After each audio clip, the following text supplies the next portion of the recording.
कि देश प्रेम अपने जगह पे, हकीकत भी अपने जगह पर होनी चाहिए। आजादी के बाद इतने दिन बाद भी अगर हम लोग को दूसरे पर निर्भर रहना पड़े, ऐसा नहीं है बाबू कि हम चीन से हार जाएंगे। मोदी जी के रहते अगर लड़ भी जाए ना, 62 में चीन से युद्ध हो गया। किससे युद्ध हुआ? चीन से युद्ध हो गया। इस युद्ध में हमें बहुत बुरी तरह से हार लगी हुई थी और कश्मीर का 10% हिस्सा अक्साई चीन में चला गया। इस युद्ध में चीन ने दगाबाजी किया। जवाहरलाल नेहरू जब देश आजाद हुआ था तो उन्होंने पूरी कोशिश किया कि चीन से लड़ाई न लड़ी जाए। जैसे यूक्रेन को रूस जबरदस्ती लड़ रहा है कि नहीं, हकीकत में देखें कैसा लड़ा है, जबरदस्ती। उसी तरह उस समय भारत से जबरदस्ती कौन लड़ रहा था? चीन। उसकी अर्थव्यवस्था ताकतवर थी, सब थी, उसको पता था कि 10-20 साल बाद भारत से लड़ना मुश्किल हो जाएगा, इसलिए अब ये धो धा के रद्द कर दो। और भारत के पास ना उस समय हथियार था ना कुछ था। उस समय के रक्षा मंत्री ने देश को डुबा दिया, के मेनन। क्या नाम था? के मेनन थे ये। इन्होंने देश को क्या कर दिया? डुबा दिया। बहुत डरपोक आदमी था के मेनन, रक्षा मंत्री बना दी। अजयवाल, अब बताओ, जिसको चूहा से डर लगे तुम उसको रक्षा मंत्री बना दोगे, क्या होगा? आगे बढ़ जाए। 62 में किससे युद्ध हो गया? तब तक 65 में सूखा पड़ गया। क्या पड़ गया? सूखा पड़ गया।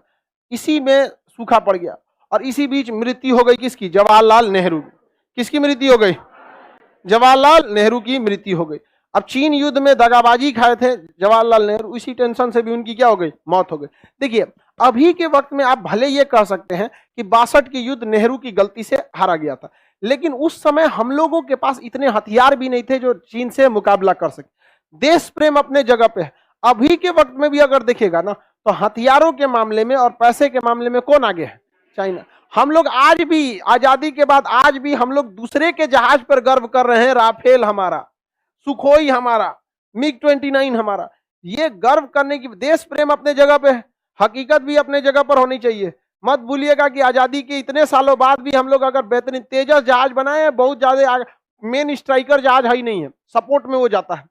अच्छी जहाज है तेजस, उसका इंजन बाहर से आया, सब कुछ ठीक है। बट आजादी के बाद इतने दिन बाद भी अगर हम लोग को दूसरे पर निर्भर रहना पड़े तो ये देश के लिए सोचने की बात है, चिंता की बात है, क्योंकि मेन टाइम पे सप्लाई रोक दिया जाता है। देखते हैं रूस पे कैसे प्रतिबंध लगा दिया। अब रूस पे प्रतिबंध लगा रहेगा, इधर चाइना से युद्ध हो जाएगा, रूस हथियारें नहीं देगा, क्या कर लेंगे? तो ये बहुत दिक्कत बात है यहाँ पर। तो आगे बढ़ जाए। ब्रह्मोस, हाँ अच्छी चीज है ब्रह्मोस। ब्रह्मोस बहुत अच्छा काम किया है यहाँ पर। ऐसा नहीं है बाबू कि हम चीन से हार जाएंगे, ऐसा कभी नहीं हो सकता है, हम लोग हार जाएंगे। लेकिन अब बात अलग है। चीन ने जब 1962 में हमला किया था, 1962 में, तो कहा था कि 50 साल बाद हम फिर हमला करेंगे। तो 50 साल बाद 2012 होता है, 12 होता है कि नहीं होता है? उस समय प्रधानमंत्री कौन थे? मनमोहन सिंह थे। इनको सीधा समझ रहा था। तो 62 में जब चीन कर रहा था ना, तो ये चल गए थे परमाणु बम का जहां यूनिट होता है उसका दौरा करने। सब ठीक ठाक है ना, जरूरत पड़ने वाला है। चाइना कहा कि रे यार, ये तो बुढ़ऊ बहुत खतरनाक निकला यार, हम कुछ बोलबो नहीं किए, चल गया कहां पर? परमाणु बम का दौरा करने यहाँ पर। इसको हम सीधा समझ रहे थे, है कि नहीं? तब तक 14 में कौन आ गए? मोदी। अब नहीं लड़ पाएगा कोई भारत से, समझ। देखिए, मोदी जी के रहते अगर लड़ भी जाए ना, तो अमित शाह के रहते ना लड़ पाए। मोदी जी तो नहीं सोचबो करते हैं, ये मत सोचा के देखा जाएगा यहाँ पर कौन जी होगा। ज्यादा दिक्कत होगा तो चीन से विधायक आ जाएगा सब भारत में।